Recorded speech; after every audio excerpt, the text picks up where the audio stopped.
Hi everyone. Today I want to do a video talking about venous return, defining what it is, and talking about what happens to venous return when you implement positive pressure, okay? So as a respiratory student, probably the first place you're going to encounter this is potentially the treatment of atelectasis and or airway clearance therapy, because we use positive pressure devices to treat both atelectasis and help remove secretions.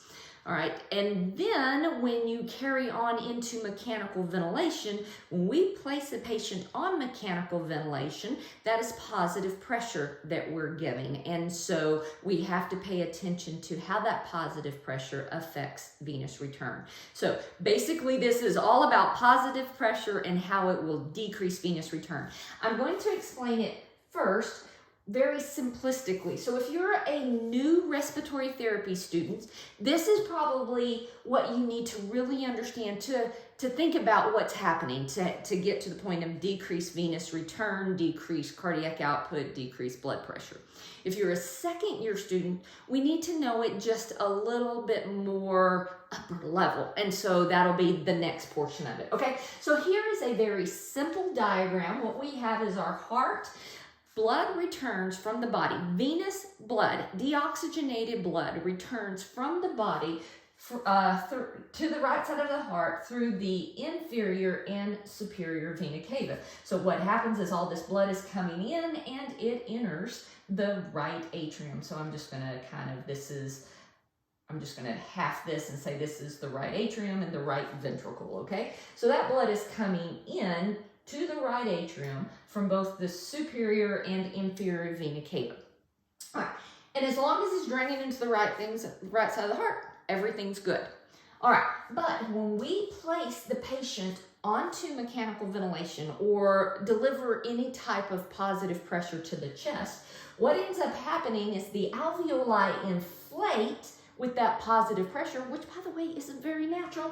It inflates with that positive pressure, and what it does is compresses on the inferior and superior vena cava. And you can see if that's compressed, well, obviously that's going to decrease the amount of blood that comes into the right side of the heart. So positive pressure has the potential to decrease venous return, okay?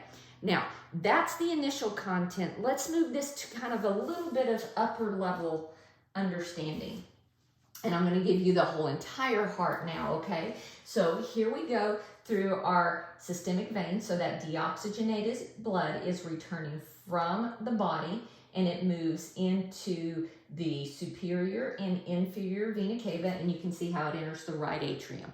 All right, so when we place the patient, and I'm just going to draw some really ugly lungs for us. So here's our lungs. When we place the patient on the ventilator or we apply positive pressure to the chest and we inflate those alveoli, the superior and inferior vena cava are going to get compressed, right? Okay, here's what really happens. It has to do with a pressure gradient. So normally, the pressure inside that right atrium is called central venous pressure. And that pressure is about 2 to 6 millimeters of mercury. Okay?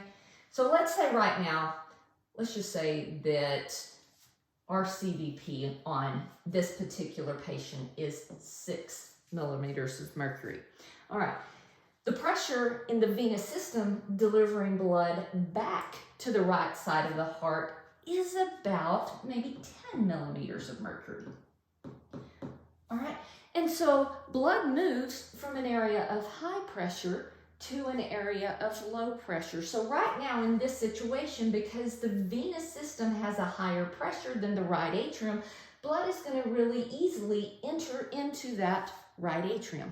Okay, so everything's normal. But now when we put a patient on the vent and we inflate those alveoli, and we compress the superior and inferior vena cava, what we're really doing is compressing that area of the heart, and that CVP increases. So let's say this CVP increases to 9.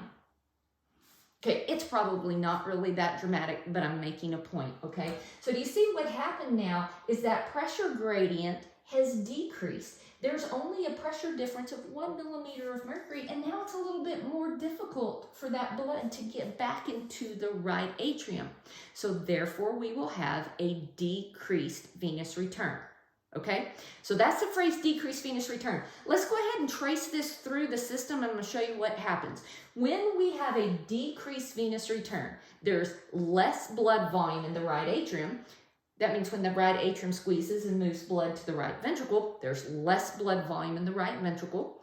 The right ventricle squeezes and it sends blood to the lungs, so there's less blood in the pulmonary capillary bed, which will mean there will be less blood that comes back to the left atrium, less blood that comes back to the left ventricle. Okay, when we have less blood in the left ventricle, that will decrease cardiac output. Okay, so eventually a decreased venous return can potentially decrease cardiac output. All right, what else happens? Well, when cardiac output decreases, the heart realizes it isn't pumping as much blood, so it compensates by increasing heart rate. Okay, so decreased cardiac output, the heart tries to pump faster to put more blood into the system.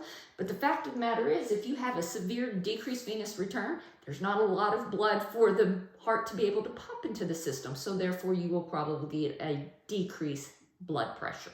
Okay, so hope this helps. Hope it makes sense. If you have any questions, let me know. See you soon.